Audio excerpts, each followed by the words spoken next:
So hi everyone, my name is Yashu दोस्त। यार आज हम जो बात करने वाला है वो है पॉइंटर। ठीक है, तो यार पॉइंटर सच में एक बहुत ही बड़ा टॉपिक है। अगर मैं इंटरव्यू की बात करूं तो इंटरव्यू से यार ये पॉइंटर से बहुत ही ज्यादा क्वेश्चन पूछा जाता है।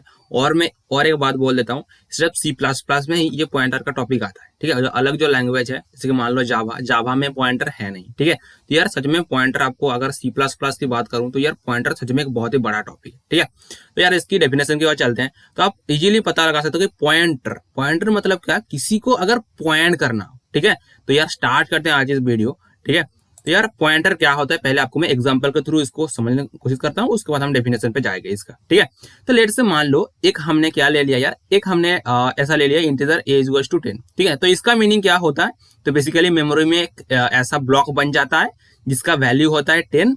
और ये वाला जो चीजें है ना यार, ये ब्लॉक जो है ना, इसका कुछ एड्रेस भी होगा। मतलब मेमोरी में कहीं पर भी एक जगह में रहेगा वो, है ना, समझ पा रहे हो यार पॉइंट। तो फिर ये हमारी एक डब्बा बन जाता है और इस डब्बे में जो वैल्यू है उसका वैल्यू होता है 10। ठीक है, और ये जो पूरा का पूरा बन गया है इसका कुछ एड्रेस होगा, और लेट से वो मान लो एड्रेस है 1024। ठीक है, तो ये अगर मुझे इस एड्रेस को अगर मुझे प्रिंट करनी हो, अगर मान लो एड्रेस को मुझे कुछ भी किसी को अंदर रखना हो, तो मैं कैसे रखूंगा, तो मैं क्या करूंगा यार, एक पॉइंटर बनाऊंगा। ठीक है, और पॉइंटर को बनाने के लिए आपको ऐसा लिखना पड़ेगा, पहले आपको लिखना पड़ेगा टाइप कास्टिंग, या अब टाइप कास्टिंग इसको पहले अब डेटा टाइप लगा दो। पहले आपको लिखना पड़ेगा डेटा टाइप, उसके बाद लगाओ ये एस्ट्रिक साइन।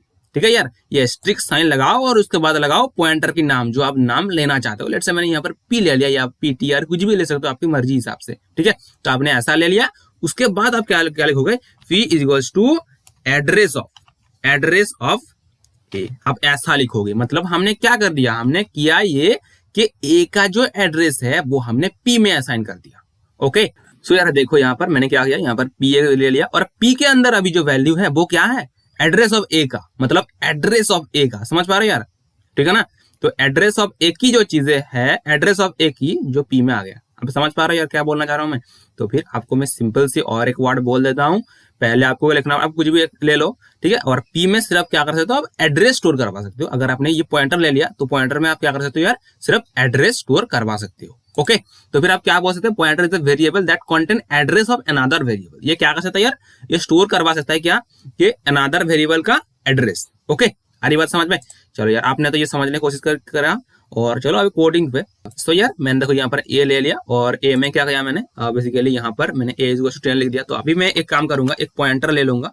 ठीक है, मैं एक पॉइंटर लगा देता हूँ, लेट से पी लेता हूँ, और मैं यहाँ पर आप डायरेक्टली ऐसा भी लिख दो, ऐसा लिख सकते हो कि एड्रेस ऑफ ए। आप ऐसा भी लिख सकते हो। ठीक है, अब डायरेक्ट ऐसा भी लिख सकते हो, और अदरवाइज आप ये भी कर सकते हो, नेक्स्ट लाइन पे आओ और नेक्स्ट लाइन पे आकर ऐसा लिख दो, P equals to address of A. अब ऐसा भी लिख सकते हो, कोई प्रॉब्लम है नहीं। ठीक है, अभी मैं क्या करूंगा यार, सी आउट करूंगा। क्या सी आउट करूंगा, सी आउट करूंगा पी को सी आउट करवाऊंगा। ठीक है, ओके, मैं रन करता हूँ इसे। तो देखो यार, क्या एक वगैरह वगैरह कुछ भी वैल्यू आ गया, क्योंकि ये उसकी मेमोरी की जगह में, मेमोरी की जो जगह है, अपने ये समझने की कोशिश किया कि ए एड्रेस ऑफ ए मतलब उसका एड्रेस, मतलब मेमोरी में कहां पर मतलब रहा है। ठीक है, उसका एड्रेस स्टोर हुआ पी में। तो यार बेसिकली हुआ ये कि भाई हमारी जो पी है, पी की जो वैल्यू है यार, वो है एड्रेस ऑफ ए। ठीक है, और एड्रेस ऑफ ए की ये वाला वैल्यू है, वो ये कंपाइलर ने देता है, मतलब मेमोरी में जहां पर रहता है वो उसके अनुसार से वो देता है। ठीक है, ये आपको मतलब ये हमने जो लिखा 1024, तो ये 1024 नहीं होने वाला। ठीक है, चलो यार ये तो हो गई काम। अभी मैं एक काम करता हूँ, एक सी आउट और स्टेटमेंट लिखता हूँ जो है हमारी एड्रेस ऑफ ए। ठीक है, क्या ये दोनों सेम आ रहा है, दोनों अगर सेम आ रहा है तो हमारी जो लॉजिक है वो सही है। ठीक है, चलो मैं दोबारा से रन किया, देखो यार दोनों ही सेम आ रहा है, क्योंकि हमने ऐसा ही लिखा ना, पी एड्रेस ऑफ ए में रखो, एड्रेस ऑफ ए की वैल्यू रखो पी में। तो आप समझ पा रहे हो, बहुत ही सिंपल चीज है यार, कोई टफ है नहीं। ठीक है, ओके, समझ में आ गया। तो फिर पॉइंटर में क्या कर सकते हो, किसी की वेरिएबल का सिर्फ उसका एड्रेस स्टोर करवा सकते हो पॉइंटर में। ओके, अभी मैं एक चीज लिखूंगा जो आप मतलब समझ नहीं पाओगे भाई क्या लिख रहे हो। ठीक है, मैंने लिखा, क्या लिखा, मैं सी आउट लिखा, और उसके बाद मैं क्या कर रहा हूँ, देखो ऐसा लिख रहा हूँ। ठीक है, एस्ट्रिक ऑफ पी लिख रहा हूँ, और उसके बाद देखो मैं सी आउट करूंगा, एस्ट्रिक ऑफ पी, और मैं सी आउट कर रहा हूँ।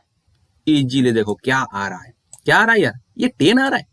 ये क्या भाई, बताओ तो सही, ये क्या हो रहा है, मतलब ये क्या आ रहा है, 10 आ गया। मतलब अगर मैं एस्ट्रिक ऑफ पी कर देता हूं तो 10 आ रहा है। मतलब क्या, जिस वेरिएबल का हमने जिस ये देखो, ये वाला बात कर रहा हूं मैं, जिस आपने जो वेरिएबल लिया उसका एड्रेस पॉइंटर में स्टोर करवाया, उसका वैल्यू आ रहा है। मतलब ए का वैल्यू, अभी अगर एस्ट्रिक पी लिखोगे तो बेसिकली क्या हो जाएगा, बेसिकली ये होगा कि ए की जो वैल्यू है मतलब आपने जिस एड्रेस का स्टोर करवाया था पॉइंटर में उसकी वैल्यू आ जाएगी। ओके, चलो इसको मैं हटा देता हूँ। सो यार ये तो हमने सिर्फ एक वेरिएबल लिया था और उस एक वेरिएबल के कैसे पॉइंटर काम करता है उसके बारे में बात किया था। अभी हम जो बात करेंगे वो है हमारी एरे। एरे में कैसे पॉइंटर काम करता है उसके बारे में चलते हैं, ठीक है। सो यार मान लो ये हमारी कुछ एरे है, ठीक है, और इस एरे के आपको अंदर आपको पता ही है, ठीक है।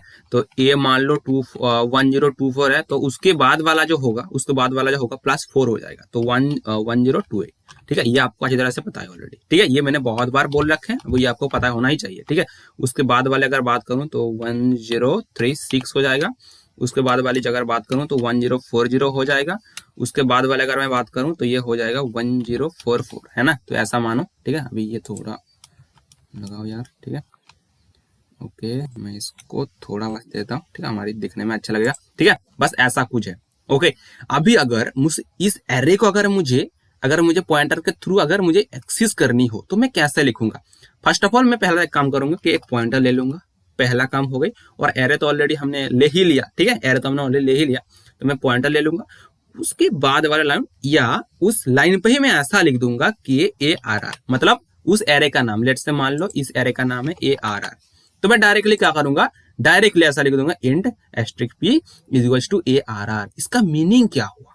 इसका मीनिंग ये हुआ कि पॉइंटर में रखो इस एरे का पहला जो इंडेक्स की एड्रेस, मतलब सो यार देखो यहाँ पर सिंपल चीज है यार, ठीक है। अगर मैं ऐसा लिख दिया तो बेसिकली क्या होगा, P में स्टोर हो जाएगा 1024, मतलब इस एरे का इंडेक्स नंबर 0 पे जिसका एड्रेस है 10 है, और इसका जो इंडेक्स है वो है 1024, और डायरेक्टली वो स्टोर हो जाएगा P में, ठीक है। ये आसान भाषा में आपको बोल दिया। अभी अगर मुझे ये पूरा का पूरा अगर मुझे एरे को एक्सेस करना हो तो डायरेक्टली मैं एक काम करूंगा, और वो काम सिर्फ चलो कोड ब्लॉक्स पे दिखाते हैं आपको।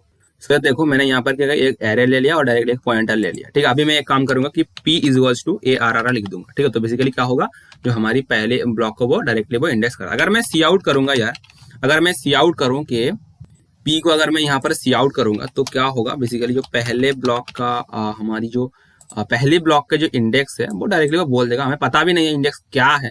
अगर मैं यहाँ पर एक एस्ट्रिक साइन लगा देता हूँ तो बेसिकली क्या होगा, थोड़ा देखो तो जरा से। ओके, अगर मैं यहाँ पर एस्ट्रिक साइन लगा दूंगा तो बेसिकली क्या होगा, अच्छी तरह से देखो यार क्या हो रहा है। बेसिकली 10 आ रहा है, वाई 10 आ रहा है, इसीलिए 10 आ रहा है। बेसिकली देखो इस जो हमारी पहली ब्लॉक का हमने असाइन किया था तो बेसिकली ऐसा आ रहा है, ठीक है। अगर यहाँ पर आप ARR लिख देता हो तो बेसिकली क्या हो जाएगा, बेसिकली आपका पहली ब्लॉक का ही वो डायरेक्टली स्टोर करवा देता है। और अगर आप ARR ऐसा लिखते हो तो बेसिकली वो पहले ब्लॉक का ही करता है, ठीक है। सो यार अभी मैं और एक चीज बोल देता हूँ, ठीक है। आपने ऐसा लिख दिया, इसका मीनिंग क्या हुआ कि उसका जो पहले इंडेक्स है उसको वो एड्रेस करने लगा। अगर आप यहाँ पर ARR लिख देता हो तो बेसिकली क्या होगा, अगर ARR मतलब सॉरी ARR10 लिख दिया, आई एम सॉरी। अगर आपने ARR लिख दिया तो बेसिकली क्या हुआ, बेसिकली ये हुआ कि ARR की वैल्यू, मतलब ये वैल्यू बन गया। तो आपको ऐसा लिखना पड़ेगा यार, ठीक है। अगर ऐसा आप करना चाह रहे हो तो आपको इसे एड्रेस लगानी पड़ेगी। और अगर आप इस एरे को, ठीक है, अगर आप पूरा का पूरा ये ऑलरेडी अगर आप ऐसा भी लिखते हो तो ये पहले इंडेक्स को ही प्रोवाइड करता है। और अगर ARR लिखते हो तो बेसिकली वो मतलब पहले इंडेक्स को ही पॉइंट करता है। तो मैं आपको रिकमेंड करूँ ऐसा लिखो तो अच्छा लगेगा, ठीक है। तो P = ARR, ठीक है। तो इसका मीनिंग ये हो जाता है कि पहली जो इंडेक्स है उसको वो पॉइंट करता है, ठीक है। तो यहाँ पर मैं एक काम करता हूँ यार, ये पूरा का पूरा एयर को मैं सी आउट ही करवा देता हूँ, ठीक है। तो मैं डायरेक्टली मैं इसका साइज फाइंड कर लेता हूँ, ठीक है। तो पहले आपको पता चल ही जाएगा, साइज ऑफ लिखो और ARR ऐसा लिख दो, और उसके बाद क्या करो यार, पहले दोबारा से ही साइज ऑफ लिखो और ARR 0 कर देता हूँ। तो बेसिकली क्या हो जाएगा, तो बेसिकली ये हो जाता है कि तो बेसिकली हो जाता है क्या कि n के अंदर ये साइज आ जाता है, ठीक है। और उसके बाद मैं एक फॉर लूप लगा देता हूँ और i = 0 और n तक चलाएंगे और i को ++ करवाएंगे और डायरेक्टली क्या करेंगे, इस एरे के अंदर कुछ सी आउट करवाएंगे। और सी आउट में मुझे 100% अगर पॉइंटर के थ्रू मुझे सी आउट करनी हो तो डायरेक्टली मैं ऐसा ही लिखूंगा कि *p + i। तो बेसिकली क्या होगा, बेसिकली ऐसा होगा कि ये पूरा का पूरा P + I लिख दूंगा, ठीक है। और हमें सी आउट करवा दूंगा ऐसा, ठीक है। तो ये समझ पा रहे हो यार क्या बोलना चाह रहा हूँ बेसिकली। तो बेसिकली ये बोलना चाह रहा हूँ कि ये देखो यार *P + I मैंने ऐसा लिख दिया। तो इसका मीनिंग ये हुआ कि देखो यार * को मतलब पहले क्या हो रहा है कि P + I मतलब I की वैल्यू 0 है। उसके बाद देखो यार I की वैल्यू जब 1 हो रहा है तो बेसिकली ये बोल रहा है कि I की वैल्यू, ये देखो P कहाँ पर पॉइंट कर रहा था, P पॉइंट कर रहा था ये 0th इंडेक्स को, ठीक है। और I की वैल्यू भी 0 था, ठीक है ना। तो फिर आई की अगर वैल्यू अगर 0 है तो यहाँ पर कुछ प्रभाव पड़ने वाला नहीं है। और उसके बाद देखो ये क्या हो रहा है, p प्लस आई हो रहा है। तो ये बोलना चाह रहा है कि भाई आप जो 1 इंडेक्स है उसको आप वैल्यू को सी आउट करो, मतलब जो था एक बढ़ाओ, ठीक है। यहाँ पर वैल्यू नहीं बढ़ रहा है, मतलब अगर करवा देता हूँ मैं, आपको समझ में आ जाएगा। देखो यार पूरा का पूरा जो एरे है वो पूरा का पूरा एरे को वो सी आउट कर रहा है यहाँ पर, ठीक है। आप इसको ऐसा मान मत लेना कि भाई p प्लस आई, मतलब ये हुआ कि p प्लस आई मतलब p की वैल्यू जो था पहले उसके साथ 1 ऐड हुआ, उसके बाद ये एस्ट्रिक साइन उसके सामने आया, ठीक है। आप ऐसा ही मान लेना, ठीक है। मैं क्या बोल रहा हूँ यार, ठीक है, ऐसा ही आप मान लेना, ठीक है। क्योंकि आपको यहाँ पर अच्छी तरह से पता चली गया कि अगर पैरेंथेसिस के अंदर आप कुछ भी लिखते हो तो पहले वो इवैल्यूएट होता है, उसके बाद ये वाला इवैल्यूएट होगा, ठीक है ना। तो आप इजीली देख पा रहे हो कि p प्लस आई मतलब क्या हुआ कि पहली जो इंडेक्स था, मतलब आई का मतलब ये मान लो कि इंडेक्स वाइज यहाँ पर काम हो रहा है, इंडेक्स वाइज का। जो अगले वीडियो आएगा वहां पर मैं अच्छी तरह समझ आऊंगा। मैं सोच रहा था कि इस टॉपिक को आज वीडियो में कवर नहीं करूंगा, वो अगले वीडियो में टॉपिक में कवर करूंगा, पर मैंने थोड़ा बोल ही दिया, ठीक है। आप इजीली ये मान लेता हो कि मान भी लो, ठीक है। अब ऐसा मान लो कि भाई p प्लस आई मतलब p की जो इंडेक्स p जिसको पॉइंट कर रहा था उसके साथ i ऐड हुआ मतलब ये नेक्स्ट ब्लॉक को मतलब पॉइंट कर रहा है, उसके बाद नेक्स्ट ब्लॉक i की वैल्यू जो बढ़ रहा है वो ऐसा काम होता जा रहा है, ठीक है। समझ पा रहे हो यार, ठीक है। मैं इसको रन फिर से शेयर कर दिया, ठीक है, आप देख पा रहे हो, ठीक है। अगर मैं ये एस्ट्रिक हटा भी दूं तो बेसिकली क्या होगा, बारी बारी से एक एक ब्लॉक को वो प्रिंट करने लगेगा, ठीक है। तो यहाँ पर देखो यार ये पहले ब्लॉक होगा, उसके बाद ये 4 ऐड होगा, मतलब ऐसा मान लो ये 4, यहाँ पर देखो यार 4 आ रहा है, उसके बाद 8, उसके बाद ये C बन गया, मतलब ये कुछ काम कर रहा है, ठीक है। ये मेमोरी का स्ट्रक्चर है, हम कुछ भी बता नहीं सकते इसमें, ठीक है। चलो आज यहाँ पर समाप्त करते हैं।